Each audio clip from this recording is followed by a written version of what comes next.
Going into the season, there was a lot of pressure on Oscar Piastri. McLaren went out of their way to drop an 8-time race winner who had a contract for 2023 and maneuvered around a rival team by taking their junior driver from right under their noses. Dropping Ricciardo wasn't free either. Now, reports and articles vary in terms of how much McLaren will be paying Ricciardo in 2023 to be a third driver for Red Bull, but they all estimate that McLaren are paying Ricciardo as much as $20 million to not drive their car. Keep in mind, getting Piastri out of Alpine also cost McLaren a settlement fee, and when you include the fact that Piastri himself will have a salary, financially before he even stepped into the car, he was a pretty big investment to say the least.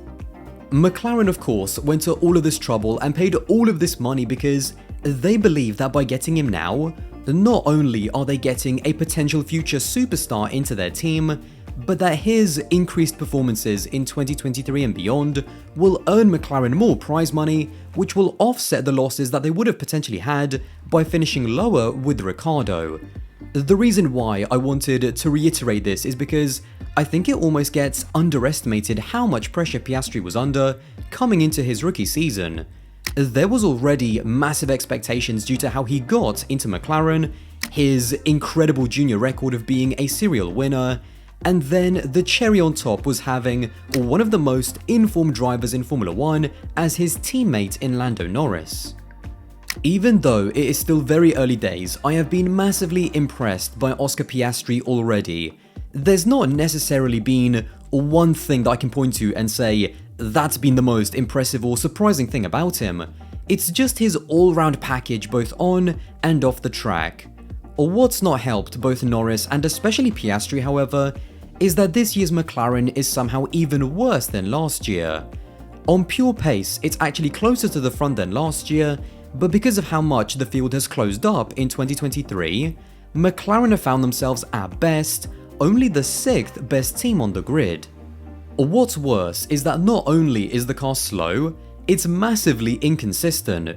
Miami was a total nightmare where the team had arguably the worst car on the grid, but then when you look at races like Australia and Monaco, they almost seem to be able to compete on a Sunday with the likes of Alpine in terms of pure pace.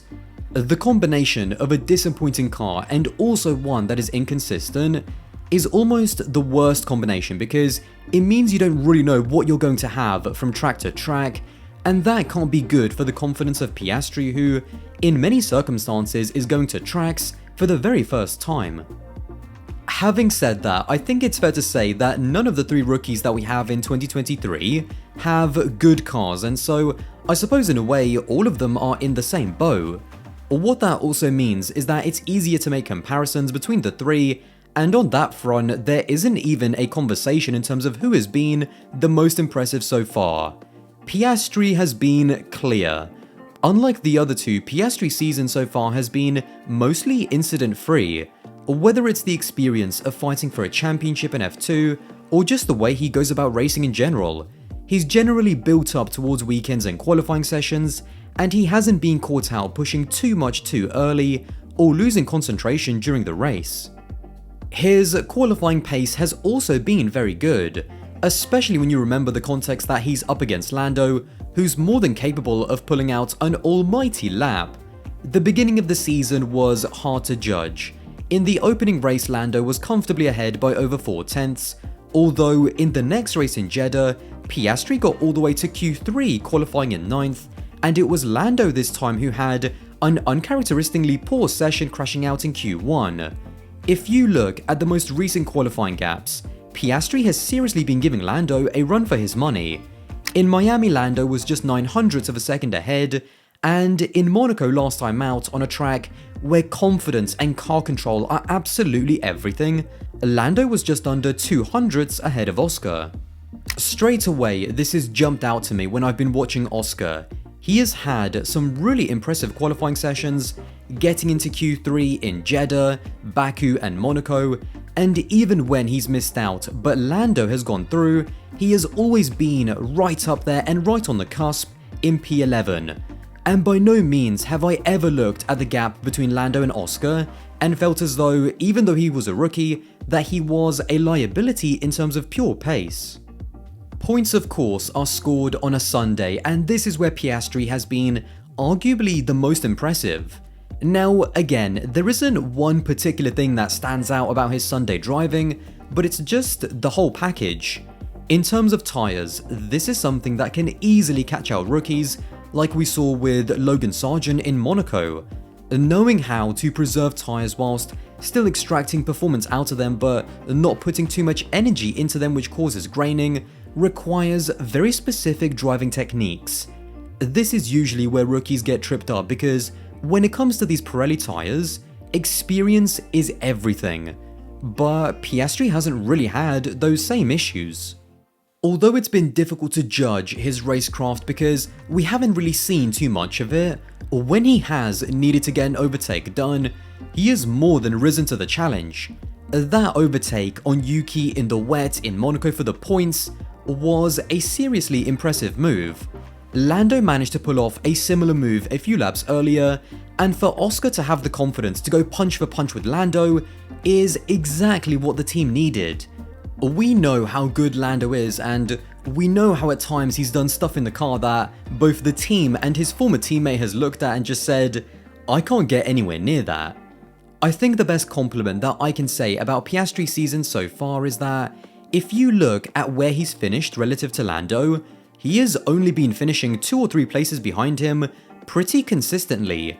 In Australia, Lando finished in 6th, with Oscar just 2 places back in 8th. In Baku, on a weekend where, remember, Oscar had a really bad illness all weekend and was compromised, Lando brought the car home in P9, with Oscar just out of the points in P11. Miami was a disaster for the team, with Lando in P17 and Oscar a few places back in P19. You're probably sensing a bit of a pattern here. Then most recently in Monaco, after another double point score, Lando came home in P9 and Oscar in P10. I'm not saying that Piastri has been mind-blowing or anything like that, but when you consider that for the past few years McLaren have almost had that Verstappen-Red Bull problem from a few years ago, where Ricciardo just wasn't close enough to Norris consistently enough, even though he's not beaten Lando yet, the fact that he's having clean races, not making rookie errors, and then just follows and learns from Lando by finishing 1 or 2 places behind him, that's what's really impressed me the most. And although it doesn't look flashy to finish 1 or 2 places behind your teammate, when you add that context of the pressure of going into 2023, him being as close to Lando both in qualifying and the race as he is, that has been the defining achievement in his really strong start at McLaren.